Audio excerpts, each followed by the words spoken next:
Voilà. Bonsoir à ceux qui sont là avec moi. Voilà. Bonsoir Emma. Voilà. Il y a ceux qui ne sont pas là. Il y a Monique, Emma. Il y a Olivier qui est à côté de nous. Euh, d'autres sont occupés. Tant pis. Hein. Hier, je n'ai pas pu parce que c'était la fête. Voilà. Donc ce soir, on va essayer de lire. Peut-être en lisant, chacun peut dire un mot. Voilà. Tout simplement, qu'est-ce que le texte me parle? Qu'est-ce qui me frappe? Hein? Voilà, comme ça on peut aller plus loin. Et la discussion peut-être à la fin. Hein? On s'arrête pour comprendre bien le paragraphe. Et puis on termine avec les autres numéros. Comme ça on finit la partie. Hein? Voilà, voilà. Donc, plaisir de vous revoir quand même. Alors, ce soir, on va terminer la semaine de Laudato Si. Le pape François, il a invité à tous les chrétiens de fêter une semaine de Laudato Si. Et puis, il y a une proposition qui prolonge cette semaine par une année de Laudato Si. Ça veut dire que c'est une chance pour nous de... Ah, c'est Hélène. Salut Hélène. C'est une chance pour nous de... Ah, il y a Christophe aussi. Ah, bonjour Christophe. Voilà, le directeur de euh, Ozanam et Pile. Je ne sais pas si Christophe va nous rejoindre avec nous pour la discussion en direct. Et Hélène aussi.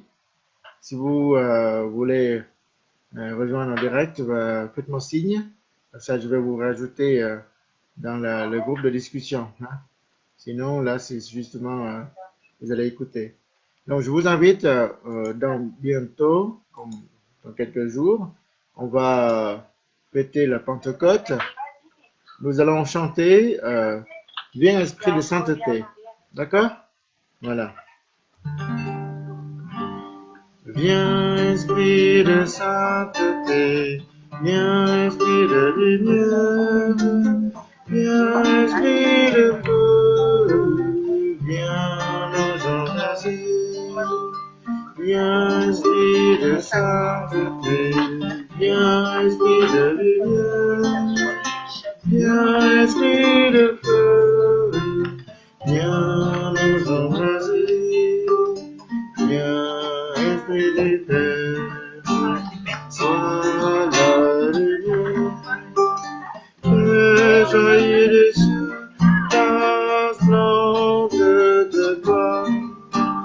Viens Esprit de sainteté, viens Esprit de lumière, viens Esprit de feu, viens nous embraser, viens au son céleste, source de vie, fais jaillir des cieux le chant de l'agneau.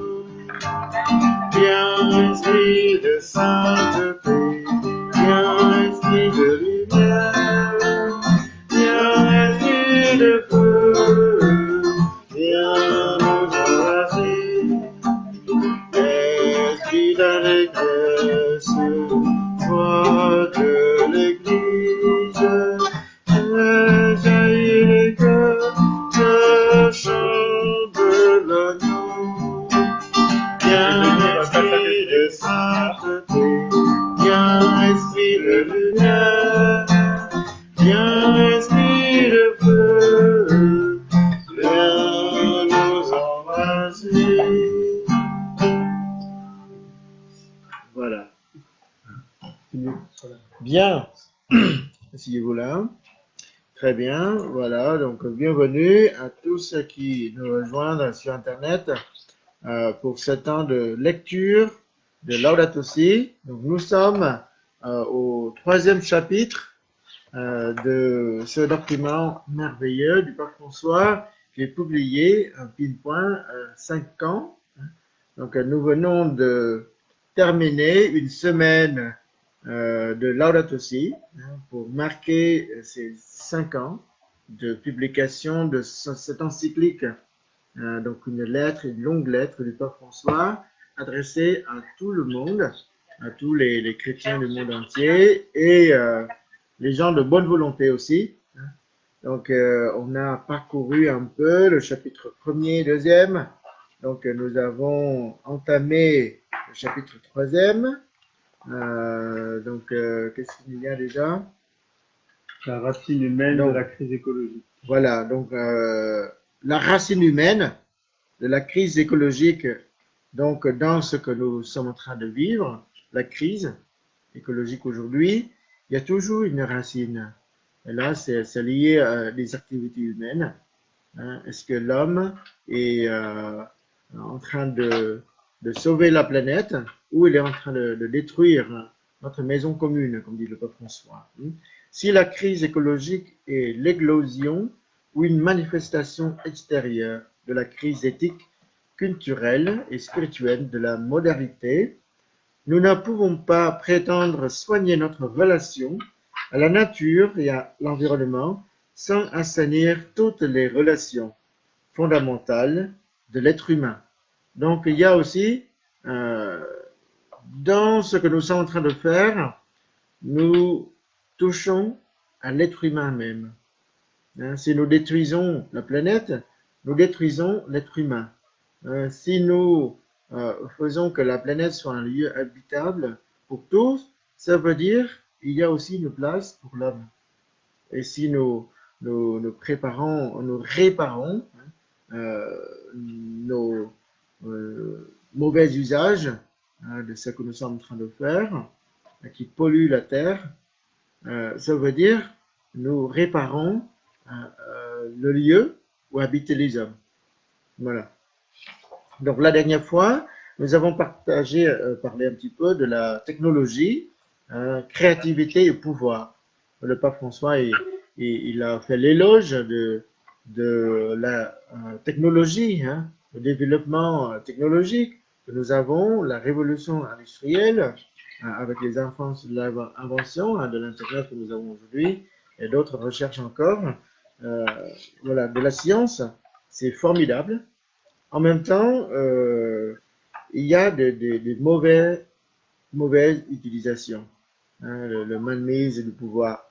Voilà. Comment on peut réconcilier tout ça? Sa liberté est affectée quand elle se livre aux forces aveugles de l'inconscient, des nécessités immédiates, de l'égoïsme et de la violence. Voilà. Donc, on est en train de parler de la liberté de l'homme. Hein. Voilà. Donc, je continue pour terminer la dernière partie qu'on a lue la dernière fois. En ce sens, l'homme est nu, exposé à son propre pouvoir, toujours grandissant, sans avoir les éléments pour le contrôler. Il peut disposer de mécanismes superficiels, mais nous pouvons affirmer qu'il lui manque aujourd'hui une éthique solide. Donc la science ne peut pas développer correctement sans éthique. Et l'éthique ne peut pas exister sans une réflexion scientifique. Voilà. Sinon, si la morale existe sans la science, ça ne va pas, quoi. La morale est faite pour aider la science à avancer, la science pour aider la vie humaine à vivre correctement. Il faut les deux. Une culture et une spiritualité qui le limitent réellement et le contiennent dans une abnégation lucide. Donc, on a terminé la dernière fois.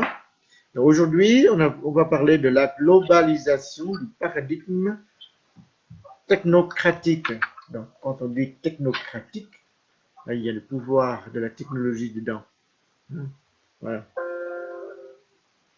Numéro 106. Donc, si vous êtes sur numéro 106, vous avez le livret? Monique, tu t'es perdu? Oui, je l'ai. D'accord. Donc, tu n'as pas besoin de bouger trop ton appareil. Hein? Tu laisses là, le téléphone. Voilà, comme ça, c'est bien. Bon, 106. Je vais lire. Et puis, si vous voulez, notez les passages. Pour ceux qui me suivent sur Internet, vous pouvez trouver sur Internet facilement les documents sur vatican.va. Laudato Si, vous le trouvez facilement. On est au numéro 106. Le problème fondamental est autre, encore plus profond. La manière dont l'humanité a, de fait, assumé la technologie et son développement avec un paradigme homogène et unidimensionnel. Une conception du sujet y est mise en relief qui, progressivement, dans le processus logique et rationnel, embrasse et ainsi possède l'objet qui se trouve à l'extérieur. Ce sujet se déploie dans l'élaboration de la méthode scientifique, avec son expérimentation qui est déjà explicitement une technique de possession, de domination et de transformation.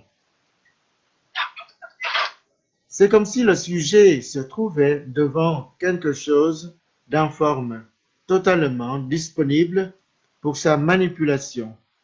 L'intervention humaine sur la nature s'est toujours vérifiée, mais longtemps elle a eu comme caractéristique d'accompagner, de se plier aux possibilités qu'offrent les choses elles-mêmes.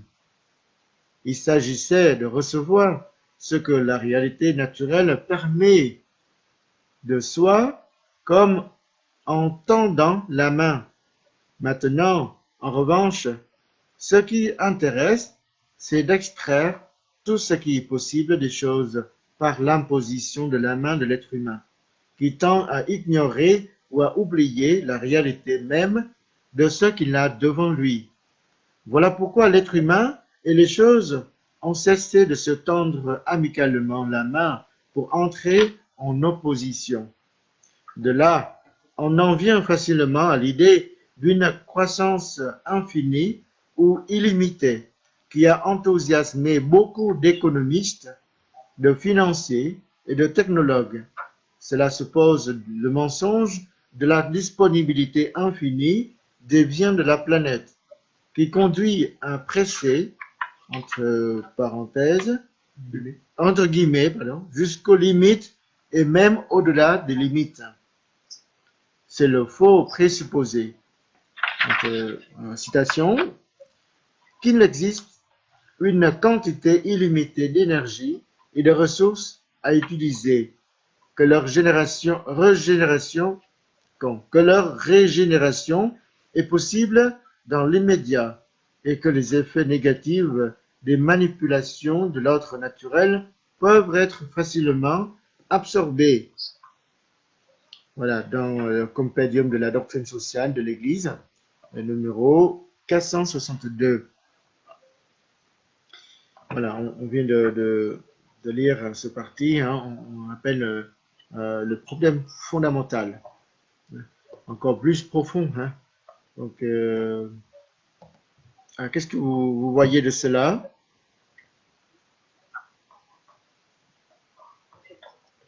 C'est trop compliqué.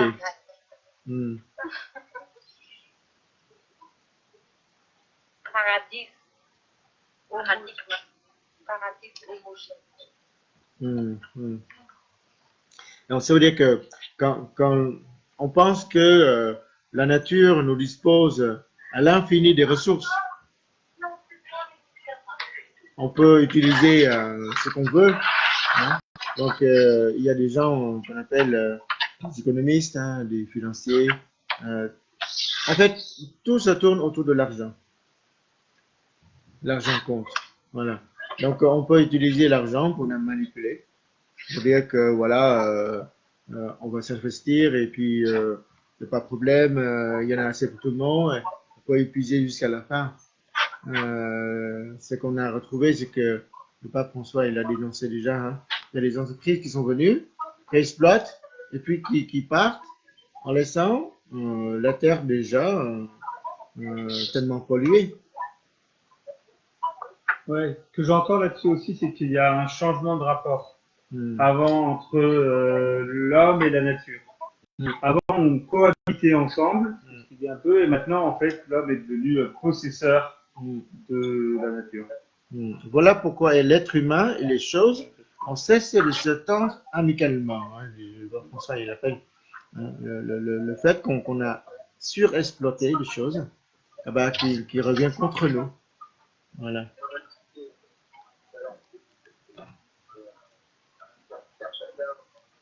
C'est qui?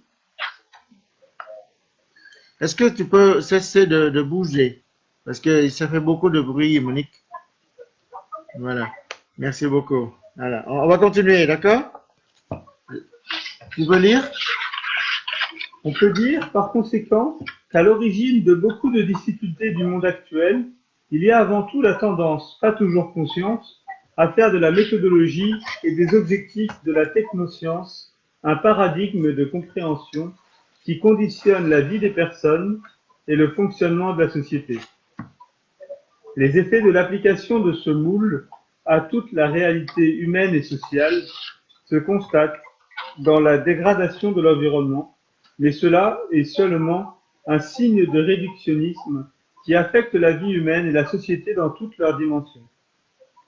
Il faut reconnaître que les objets produits par la technique ne sont pas neutres, parce qu'ils créent un cadre qui finit par conditionner les styles de vie et oriente les possibilités sociales dans la lignée des intérêts de groupe de pouvoir déterminés.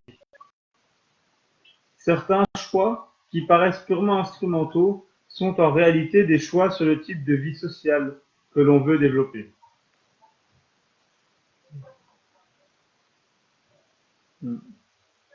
Donc, qu'est-ce que tu vois de ça?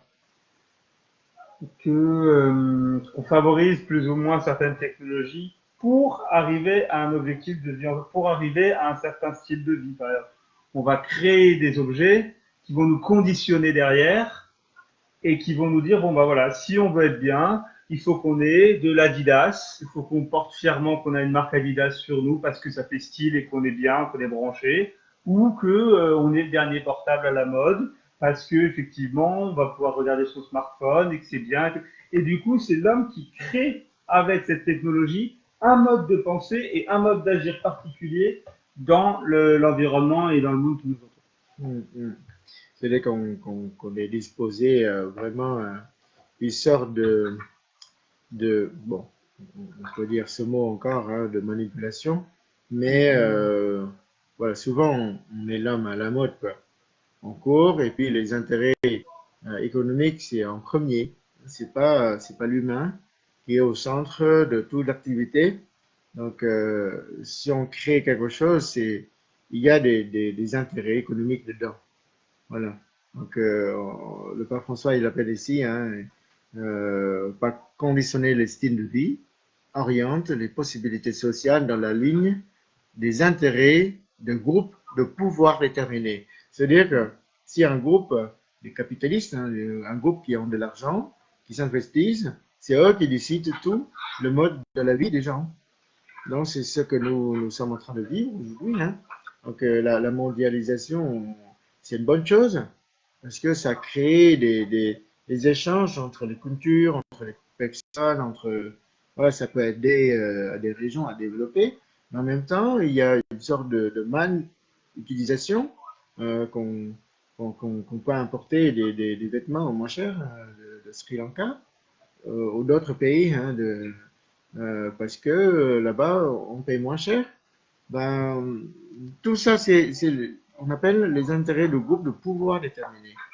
Voilà. Il n'y a pas que ça, hein, mais il y en a plein d'autres choses encore. Donc, ça peut créer des choses, de problèmes euh, qu'on appelle ici de technosciences. Voilà. Ou le mot que le pape François il appelle la technocratique. Hein. Celui qui a la technologie, celui qui possède un savoir-faire, bah, qu'il est le chef, qu'il gagne tout. Hein. Donc, on est en train de souffrir par le coronavirus. Bah, celui qui avance le plus vite possible, bah, qu'il possède, et puis bah, il aura, peut-être il aura droit de vendre selon le travail. Bien sûr, il faut payer hein, des gens qui puissent avoir la possibilité pour la recherche scientifique. Mais en même temps, est-ce que c'est en pandémie, c'est quelque chose comme des maladies normales? Ben, on peut traiter comme d'habitude, quoi. Voilà. Hier, je regardais le film Radioactivité sur Marie Curie et Pierre et Marie Curie et c'était C'est. frappant parce qu'en fait, au départ, juste en aparté, mais au départ, Pierre et Marie Curie, ils partaient juste d'un truc, C'est c'est Monique qui parle. Il y a un bruit, il y a un bruit beaucoup terrible chez vous là. C'est Emma ou c'est Monique? Il y a un bruit. Il y a des gens qui parlent à côté? une radio. Ah oui, mais il y a un bruit terrible. Il y a comme si quelqu'un qui est en train de parler en même temps. Mais, voilà. Bon, euh, tu dis quoi? Je parlais de Pierre et Marie Curie du coup, et ils disaient du coup que pour eux, c'était vraiment scientifique leur approche au départ. C'était waouh, génial, on a trouvé de l'uranium, on a trouvé une matière impressionnante, unique, qui a des capacités incroyables. Tu peux mettre un casque, ça n'entend pas. Hmm. Et la première chose qu'ont fait les Français et les Américains, c'est de l'utiliser pour détruire et pour faire la bombe H d'Hiroshima. Et la première chose dont on s'est servi vraiment, on a vu tout de suite le potentiel pour gagner la guerre, pour en faire quelque chose de destructeur, une arme super puissante, etc. Et Marie Curie en a tellement été malade à tel point que, à la fin, c'est elle qui a inventé les rayons X. Elle a été voir le ministre en disant, moi, je veux pas que ça devienne ça. Je veux qu'on puisse en faire quelque chose d'utile et de pratique pour la guerre. Je veux pas que ce qu'on a découvert avec mon mari puisse être une arme, mais quelque chose qui aide l'humanité. Et c'est comme ça qu'elle a créé les rayons X et qu'elle a demandé des ambulances et qu'elle allait sur, là, il racontait qu'elle allait sur le champ et qu'elle faisait des radios. Voilà, bon, en tout cas, il nous rappelle, hein, il faut reconnaître que les objets produits par la technique ne sont pas neutres. Donc, c'est notre usage, hein, c'est notre manière de l'utiliser. En même temps, il faut que ça soit, ça apporte le bénéfice pour tout le monde et non pas pour un groupe. Donc, le pape François, il nous rappelle tout ça, hein. Il faut vivre aussi dans toutes ces dimensions, hein, humaines. Tout à l'heure, on a entendu le mot, euh, comment dire, unidimensionnel. On est tourné vers quelque chose qui est défini déjà. C'est comme la tour de Babel, quoi. Tout le monde parle une même langue. On n'a pas le droit de parler d'autre chose. Donc la technique, la technique, la science, entre guillemets, hein, qui peut devenir des maîtres sévères qui nous conditionnent. On est des esclaves, en tout cas, de la technologie, quoi. Numéro 108. Il nous a permis de penser qu'il est possible de défendre un autre paradigme culturel et de se servir de la technique comme d'un pur instrument.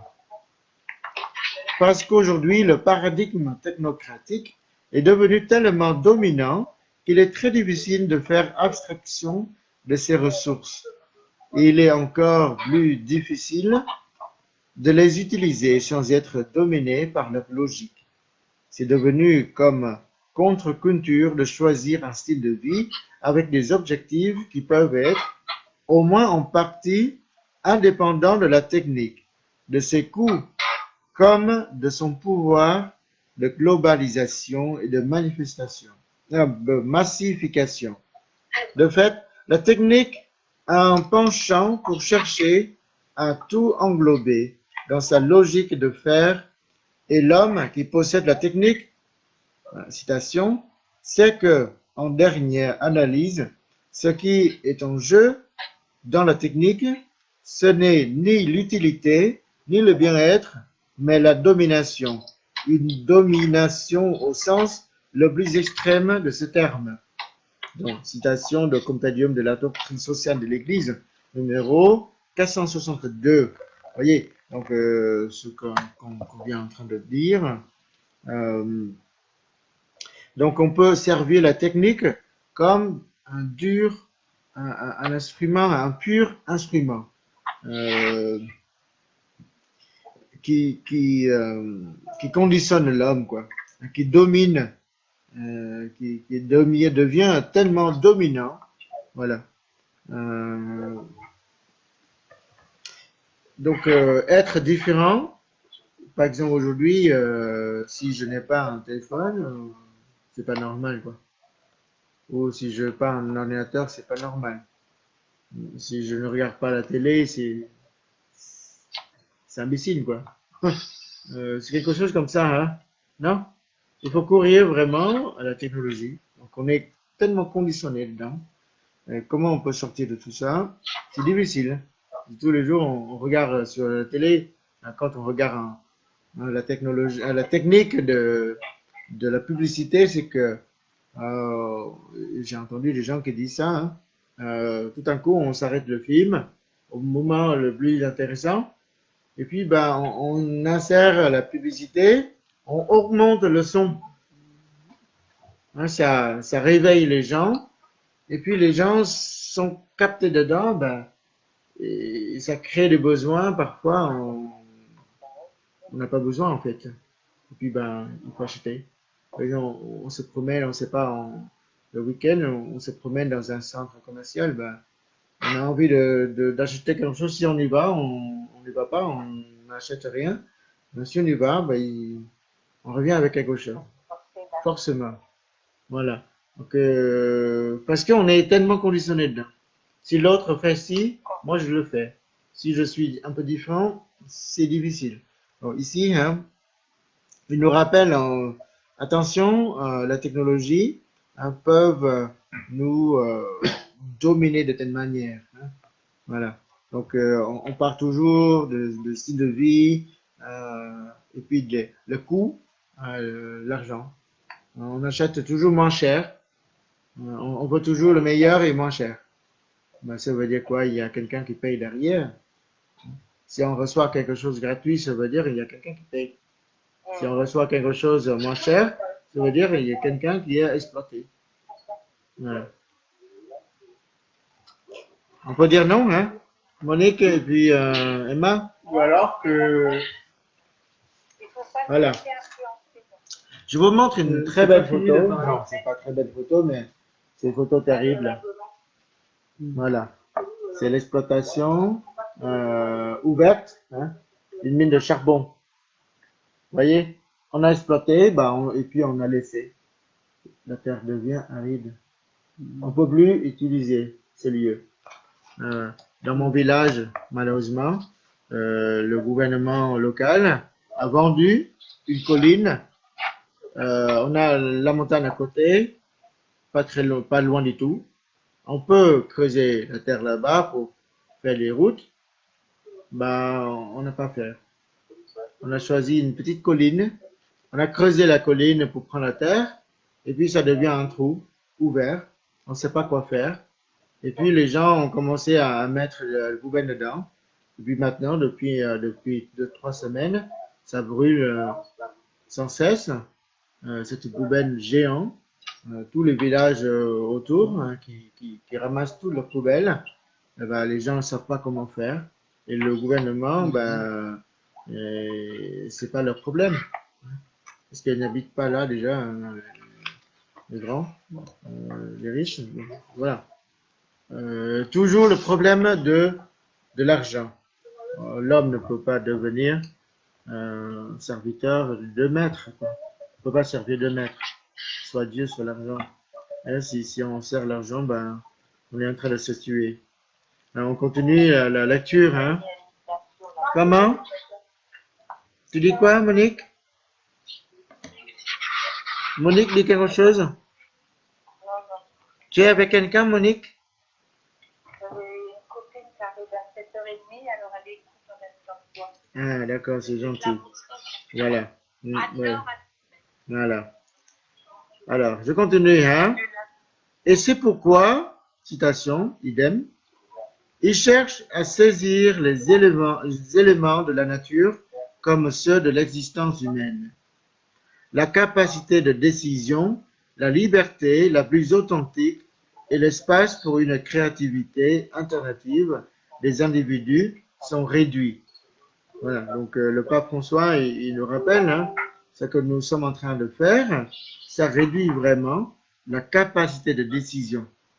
Donc il rappelle sans cesse depuis qui soit nommé un pape dans les traditions jésuites, c'est le discernement. Le discernement pour prendre de bonnes décisions et non pas de devenir des robots que les autres décident pour nous. C'est difficile à être différent. C'est difficile à être chrétien en ce monde, que tout le monde parle n'importe quoi de la foi chrétienne. Ben, on suit quoi? La foi des médias et non pas la foi de Jésus-Christ, quoi. Voilà. C'est dommage d'ailleurs. On parle aussi de la liberté la plus authentique.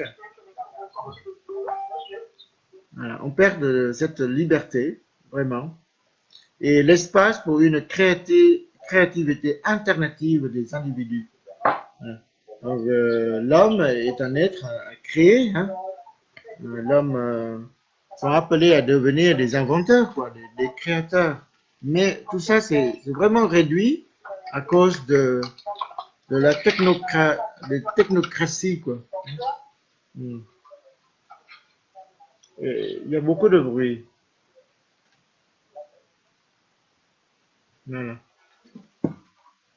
On va lire le dernier numéro et puis on va laisser pour la prochaine fois. C'est déjà 30 minutes. Ça vous va? Monique, Emma? Voilà. Allez, tu peux lire? Le paradigme technocratique tend aussi à exercer son emprise sur l'économie et la politique. L'économie assume tout le développement technologique en fonction du profit, sans prêter attention à d'éventuelles conséquences négatives pour l'être humain. Les finances étouffent l'économie réelle. Les leçons de la crise financière mondiale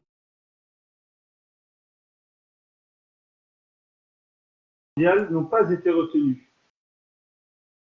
Et on prend en compte les leçons de la détérioration